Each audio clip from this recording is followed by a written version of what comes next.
Good morning, everyone. And so today is the last day. So hopefully, not all of you are tired. Mostly, I expect that you will be energized.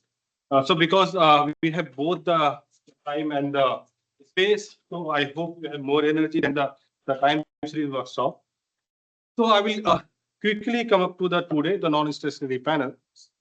So we'll start with the concept time series, then we'll switch to how that matters for this panel. So in this session, basically, I will define only the non-stationary panel. Then in the next session, we'll talk about the unit root and the multigrid. So before that, let me ask this question. Have you, any of these questions has came across to your mind? Have you thought about any of these questions or like any other questions? Because remember this question, and at the end of this session, again, I will ask your opinion on these questions. That means there are the two things. So this is a kind of incentive you will have. If you carefully attend these two sessions, then you will be able to answer this question. And you will also find why we are talking about the panel non-stationary data, how it will help us to answer these questions. And this is the normal questions in common man's language, how as an econometrician or as an economist, we take these questions, how these questions looks like in our economics language, and how this workshop will help you to solve these questions and what they will mean for as an economist. So these are the common people's questions which they think. If anyone remember when this 100% FDI retail was proposed, there was a huge debate if this e-commerce will come up and what will have all the brick and mortar centers. So that is the physical stores will be vanished from the streets of the India. So there was huge debate in the parliament. So even those political questions can be solved using this kind of techniques which we are going to discuss. So in the beginning, it seems what is the importance. So once you know the importance, then it becomes easier to follow that particular task. So these are the importance. Not only the economic questions, the general people's question, the political questions we can solve using these what we are going to discuss today. So just have these questions in your mind. At the last of this day, again we'll put these questions, and I will try to ask your opinion about this. Now let's start the first thing. Stochastic process, because what is known as stationary panel data, before that we have to know what is the stochastic process. So no need to write, I will share the slide. So the informal definition is this: a stochastic process is a collection of random variables. So random variable everyone knows that is which can take any value. So collection of random variables indexed by time space. It could be, that means it gives the hint of the panel either across the panel, across the units, or over the time period. That's the basic what we call the stochastic process. It's informal thing. For example, stock prices at time t, q length at n time. What was the q length earlier? Or the temperature at location s. I have given the third example because the concept of stationarity started with the example of this temperature in the physics. So there we have taken this. And this is the formal definition, mathematical definition of stochastic process. So stochastic process is family of random variables defined on a common probability space where we have three parameters, that is omega, f, and the probability space p. That is the statistical definition. So don't bother much about that. In a minute will be. So let us say define how we define. X is a function which goes the Cartesian product of t and omega. T is the time variable, omega is the cross-sectional variable. Space. So Cartesian product, most probably you people will be knowing. So Cartesian product is nothing. Let us say we have the two sets A, B, and C, D. So we will multiply A into B, A into C, B into D, and B into C. So all those will make a set. So that is nothing but the Cartesian product. So here, that means every time variable will have pair with the every space variable, we will have one set. So it goes to the and it gives us a real number. That's what we have defining the stochastic process. So the time and space, every pair of this, if we put in a function x, it will give us one real number. For example, if we have time index t and the space index omega, then it goes under the function x, it will give us one unique value, that is xt. That's the basic. So let us take an example here. For example, if you are fixing t is fixed, then what we'll have at that t, we have different cross-sectional units we have. So that's here. The xt is a random variable. Distribution discrete system states at time t. At time t, we will have different possible values. On the other hand, if we fix the omega, that is the space we are fixing, that it will be over the period observable trajectory over the time. And combined, the two tells us that is stochastic process. Why I am talking stochastic process? Because whenever we do any modeling exercise, our work is not just to estimate the coefficient, but basically to find out this data generating process. Unless you know the data generating process, you cannot estimate, you cannot forecast, you can't do anything. I will tell you basically why we are not conceiving our mind because we are working in the single series, but we are talking that we are basically we are inferring about the whole stochastic process. So this is the stochastic process we have. So here, this is the key randomness at its time point. So again, random. Also evaluation over time, again, random. Both way it is the random. To understand better a stochastic process, let us think about this. Let's say we have the GDP data. Let us say this XT is the nothing GDP production. So we have the GDP data in 1991, let's say for India, 100 crore, 1991, 200 crore, 1992, 300 crore. So what we know, this is the series. But the problem, what we are missing, in 1991, it was 100 crore. It was not necessary, it would have been 100 crore. It could have been 100.1, 100.2, that millions of possibilities were there. Out of that, we have observed only one. So that's the stochastic process. That's our limitation. We are observing one only. But the possibilities are there, the millions of possibilities are there. So all that millions of possibilities across the time represents the stochastic process. And whenever we model, we try to build the model for all of that. We wanted to know the data generating process, stochastic process. So that's so you can think of this is the one possibility, second possibility, third, fourth, millions of possibilities is there. That's the stochastic process. Hope you are understanding. Because once you understand this, it becomes easy for the non-stochastic concept. Now what we have, the time series. So basically, time series is nothing, one realization of one of the stochastic process. That's the time series, which we are able to observe. For example, this series, this is the time series because there are millions of possibilities. Out of that, we are able to observe only one. So that is the time series. Now, if we have that, can I ask this question? We have this information. Can we use this information to predict about or know about the whole stochastic process? Is it possible? Can we use this and talk about or predict about or forecast about the stochastic process? Is it possible? Then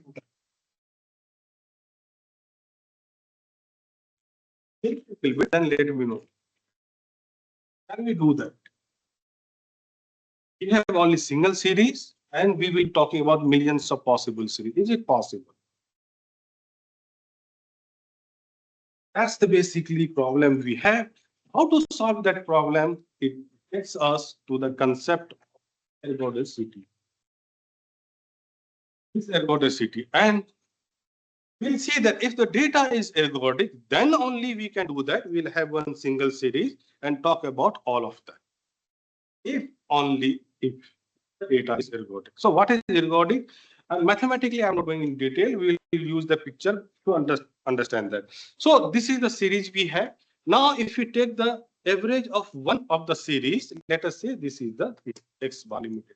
So we are taking the average over the period of time for one series. One series we have nothing but is the time series that we have. We are taking the average, or we can also take the average like this. That is at a particular point of time for all possible. So we can take this. So this we call ensemble average. That we call the time average. So these two average is possible if we have stochastic process. Unfortunately, we don't have stochastic process, so this is not possible. The first one is only possible. Now, the data will be ergodic if we have such a stochastic process where both the averages are same. That is, ensemble average and the time series average both are the same. If we have any such situation, then we'll call XT is the ergodic. Both averages coincide. Now, if this is the case, can I ask this question? I know only this one, but we know that if both averages are same, then can we claim if we know this information, I can talk with in reference to all? That is possible now because all the characteristics are same. Ensemble average. So I don't have this series, so I can't talk about the ensemble average. But what I know, if this data is ergodic, that means whatever average we will have this series, that will be the same for all of the series, isn't it? So that means if the data is ergodic, we will have one series, but based using that series, we can talk about whole data generating. That's the advantage we have. So that's the. So that is possible. Use time series. Talk about the whole data generative process only if the data is ergodic. So ergodicity becomes here the importance. So that's the. So time series application is only possible when the data is ergodic. Now, then what we have is this. This is the fundamental principle. We have ergodicity. Then the condition is that data would be ergodic only when the data is stationary. So here the so-called word stationarity here often comes into the picture. And remember, this is the necessary condition, not the sufficient condition. However, in our econometric applications, we believe that if we have the necessary condition, theoretically, it is necessary, not sufficient condition. But practically, we always use if the stationary, then it must be ergodic. Theoretically, it says it is the necessary condition, but not the sufficient condition. So, because we have lot of limitations while do the practical things. So, what we are assuming here, if the data is stationary, then data will be. So, here the concept comes of. So, that means if the data is stationary, then data will be ergodic. If the data is ergodic, then only we can use single series to talk about the whole data generation. Now, what is the stationarity? So, what is the stationarity? Stationarity is this consistent distribution over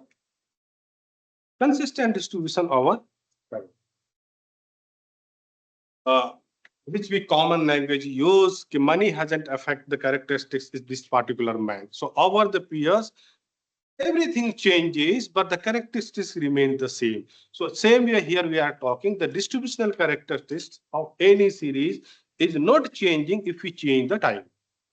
It remains the same. It is same consistent. You can take a lot of examples of the real life or this economic theory arguments. For example, Keynes argues that due to the change of little interest rate, you will not change your consumption behavior. So if you are eating paneer, so just there is a little bit change in the rate of interest, you will not switch to the potato. So that consumption behavior remains the same. So here they talks if the data characteristics remains the same across the time period, we will call it is stationary. So depends only on gap between time, not on the location of that. So what we mean by that, let us say here. So let us say if we have this series and we are taking this data between 6th to 11th observation, so we will have mean, we will have variance, we will have covariance. That is basically nothing what we call the characteristics of the distribution or distributional properties.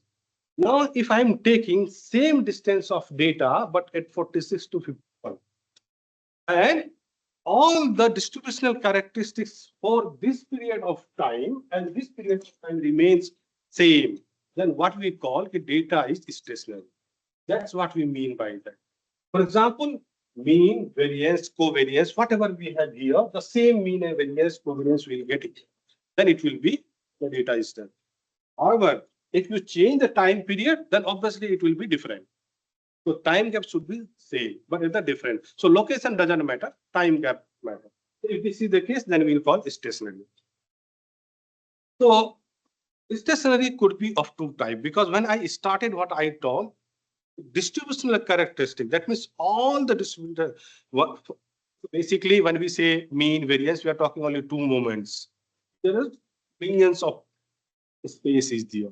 For example, up to fourth moment we have studied in statistics. So when we say distributional characteristics, we are meaning that all these are the same. So the what we can join distribution invariant to time shifts. So all that, everything of the distribution is the same. So we can think of this. So this is very strong, but exactly it will be same, but it's purely impractical, because if you move beyond the second move, it becomes difficult to the relocate or graph or something to understand. So what we rely on the based on weak state. So what is the weak stationary? Where what we say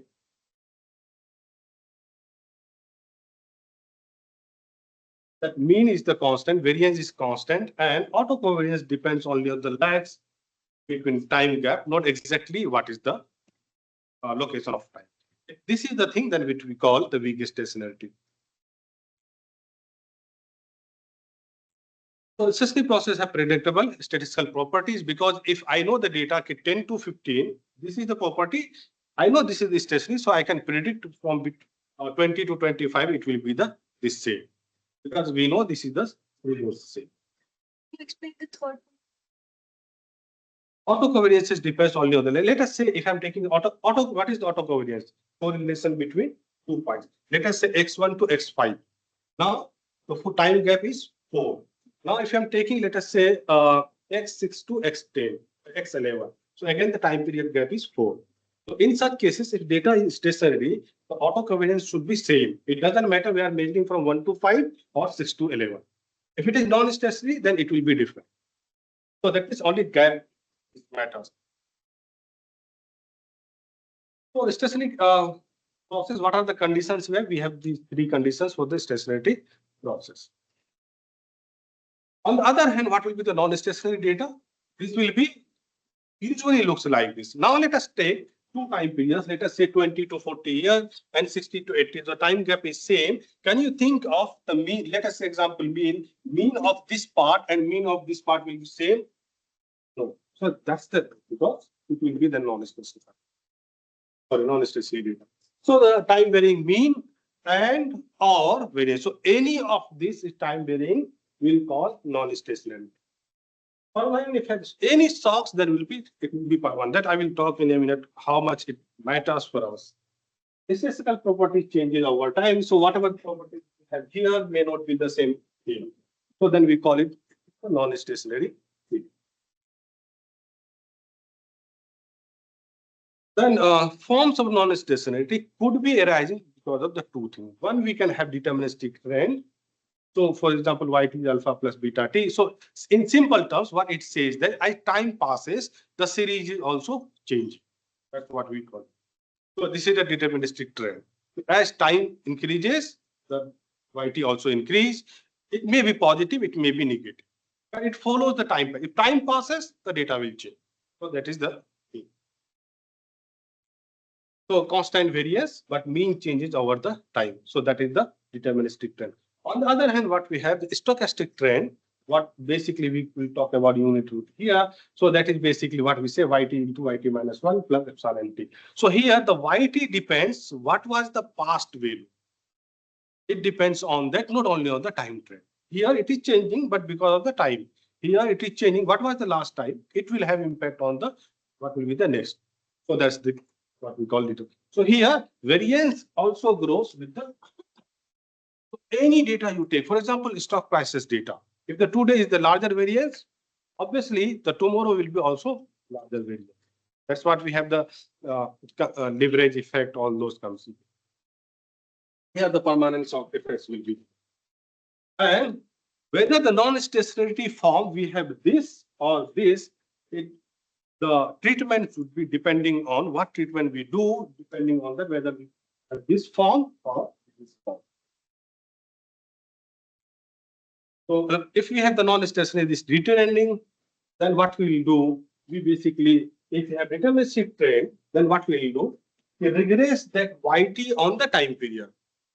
And deduct that from the original series. This series now will be stationary. On the other hand, if you have a stochastic, then what you will do? YT minus YT1, you take the difference. Now this series will be. However, let us say your data is deterministic, but you have done differencing. It will not have the stationarity, rather than it will create the another problem. So first you have to find out my data is follow this or this. Based on that, we have to find whether I should follow this path to make it stationary or I should follow this path. So that's the case. So for example, here I have given one series. I ask you whether it's non-stationary. It is quite easy to see it is non-stationary.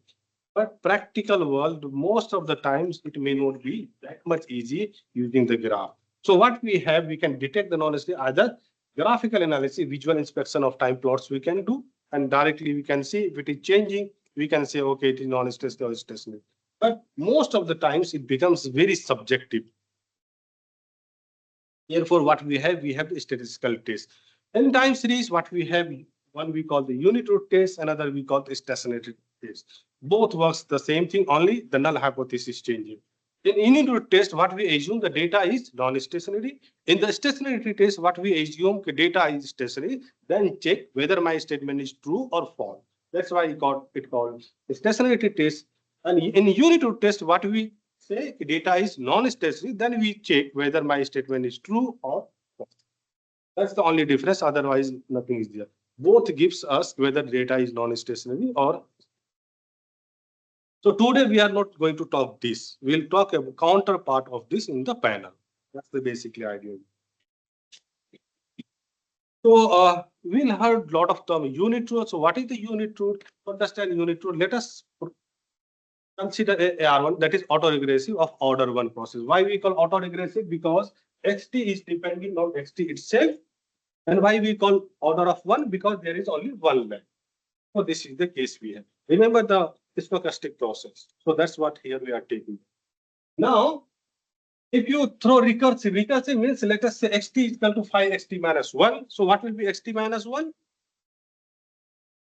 What will be xt minus 1? Xt minus 1 will depend on xt minus 2. Xt minus 2 will depend on xt minus 3. So if you keep on substituting, ultimately you will get this form. So here we will have this is the deterministic part and this is the dynamic part. Now this data is non-stationarity or not, it will depend on the value of phi t. So phi t determines phi to the power t determines long-term dependence on the initial condition x0. Remember, if it depends, that means that is non-stationary. If doesn't depend, that means it is stationary.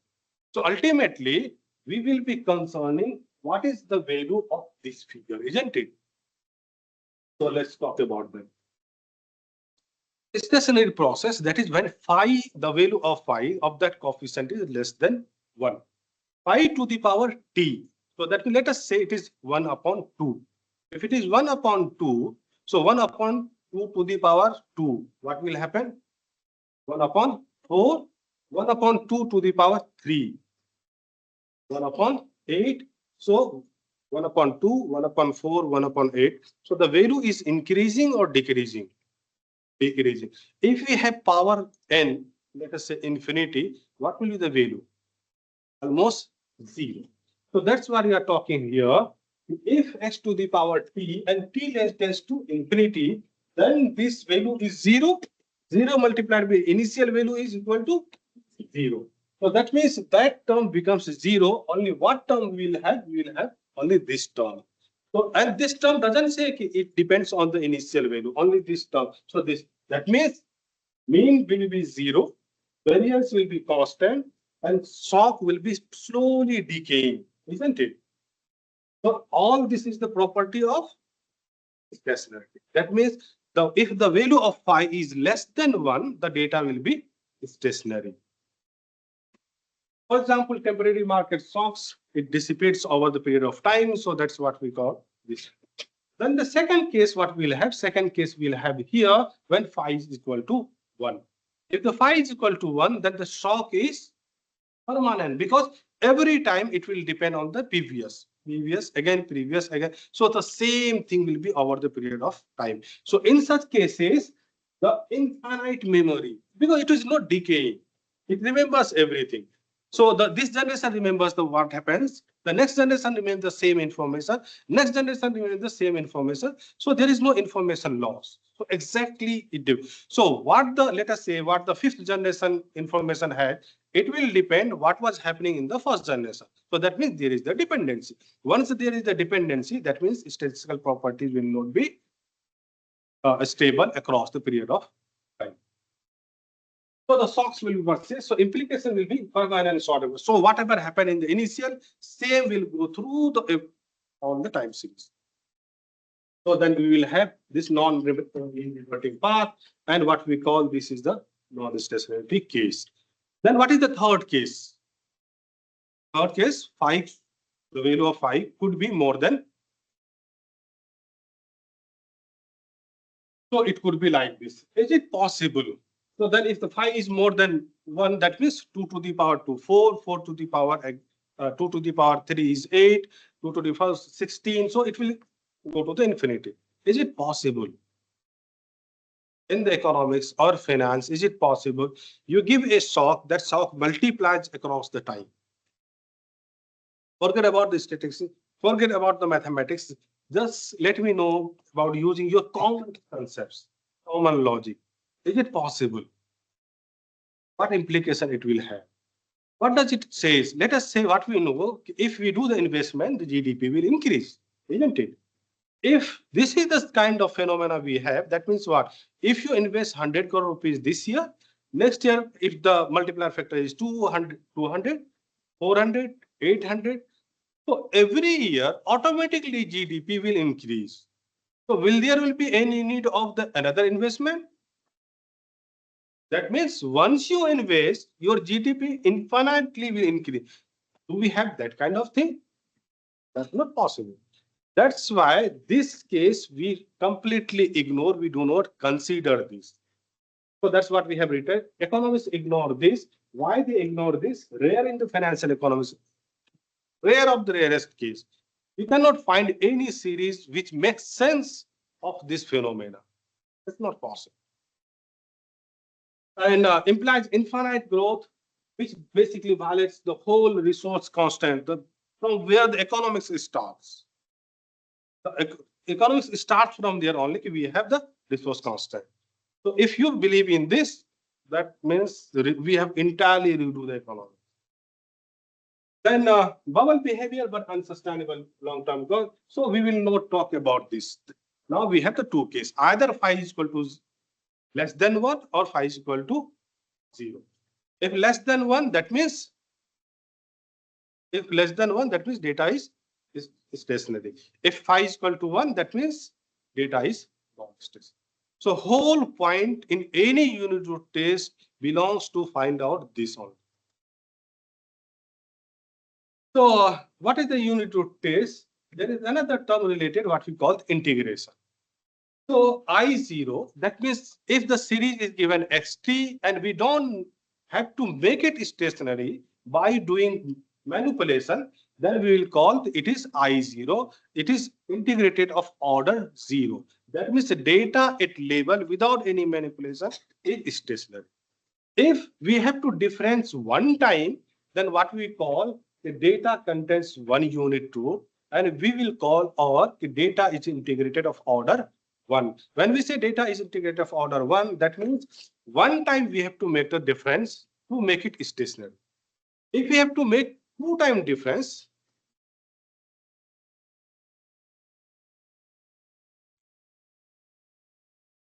So let us say if we have to, let's say we have the xt series here. So we have the delta xt minus xt minus 1.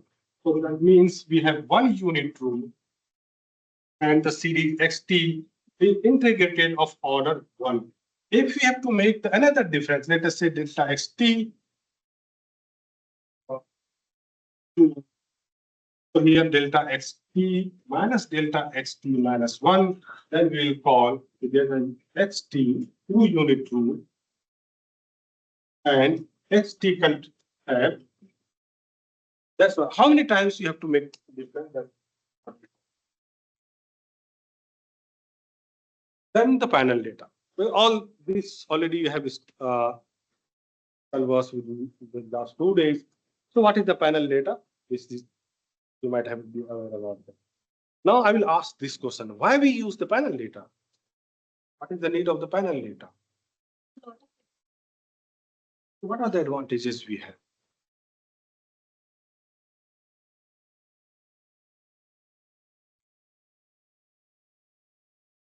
If we have more information, then what will happen? More information, more noise, more chances of making the error.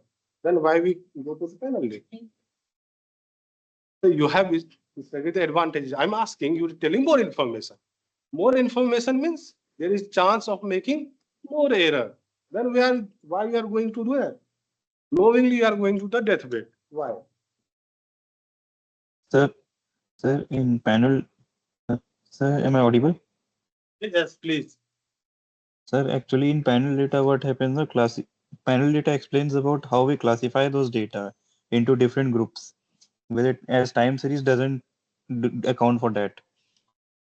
That's why panel data, we go for panel data. No, like for example, we can use the dummy variable to create the classification even in the time series framework. We can do that in the time series framework also. So one of the advantages you are telling, we have the more observations. Why? If you have the more observations, means more information. More informations, chances of making more error. Always, whenever you study the advantage or so, try to counter that argument or in yourself. So basically, when you have more information, fundamental basic statistics. For any test statistics depends on how many number of degrees of freedom we have, isn't it? Degrees of freedom means how many number of observations and how much restrictions I am putting. As the number of degrees of freedom will increase, the test will be more reliable. That's why we say a large number of observations better the test. That's the basically case. So basically here in this particular context, that's what I'm going to argue here, not other advantages and all. This is the data structure you will be having. So why we use basically the power enhancement. So what is power? By the way, what is the power of any test?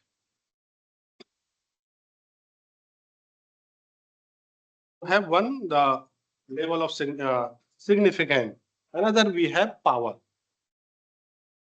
Level of significance is alpha. Power is 1 minus alpha. That is the statistical terminology. In your language, what is the power? Strength. So more strength to do the exercise, isn't it? So what is the power? Because this alpha and 1 minus alpha, it is a statistical language. When we say there will be the power enhancement of the test. So what does it mean?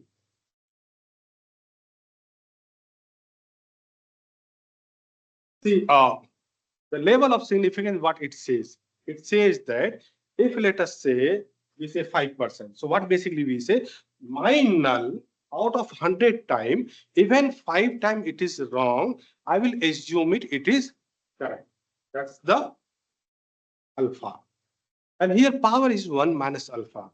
1 minus alpha is basically shows that the one basically beta, you can say, or 1 minus alpha. So it shows that what is the probability of accepting the wrong null.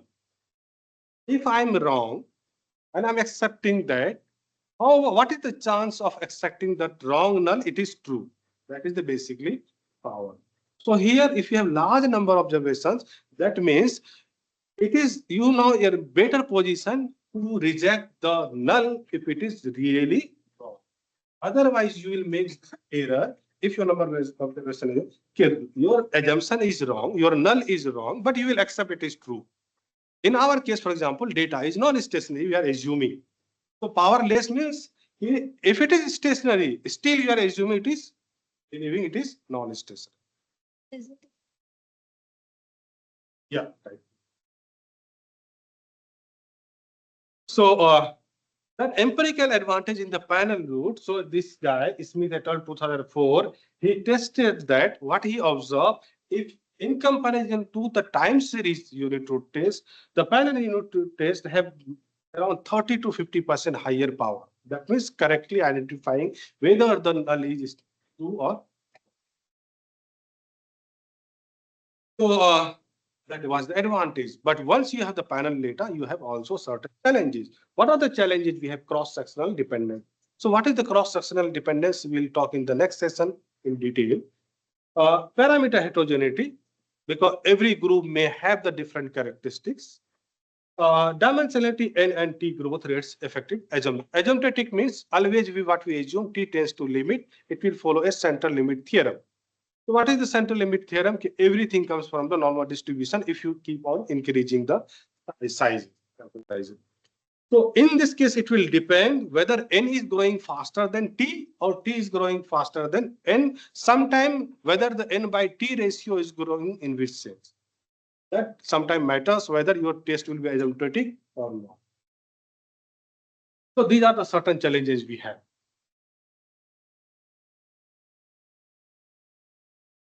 So what is the non-stationary panel data? Non-stationary panel data is the panel data combining cross-sectional unit time series period dimensions where the statistical properties mean, variance, or covariance, or in can say all, but in the weak sense, these three changes over time. Then we will say non-stationary.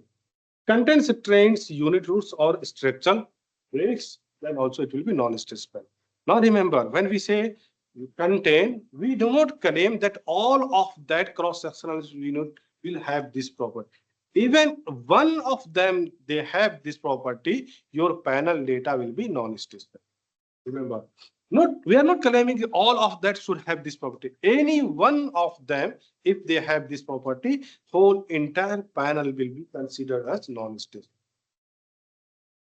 So it could be because of the stochastic trend, it could be because of the deterministic trend, it could be because of the structural break. So any of this property or all of this property or any two of the property in all of the cross-sectional units or in a single cross-sectional unit. If we have this, that means there will panel is non-stationary panel. Now, why we are worried about the non-stationarity? Let's see. Even if it is non-stationary, why we should bother it? So before showing this, I will ask a question here.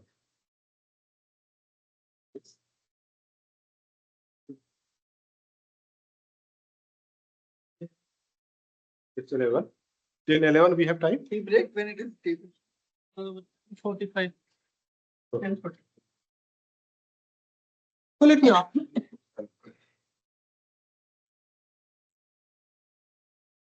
If there is in the rainy season, I don't know how many people belongs to the rural area. In the rainy season, usually what we will have more milk production. So can we claim that because of the rain, the production of milk has increased? Can we claim that? No. Then why we have this? Now, if you take these two data and you regress it, what you will find, there is a strong statistical relationship here. Does it make sense? Now, if you regress your stock price indices on the money supply, you will have very high R square. That means a large percentage of variation in the stock prices will be explained by the inflation or money supply. Is it true that only money supply or the inflation do have impact on the stock price indices?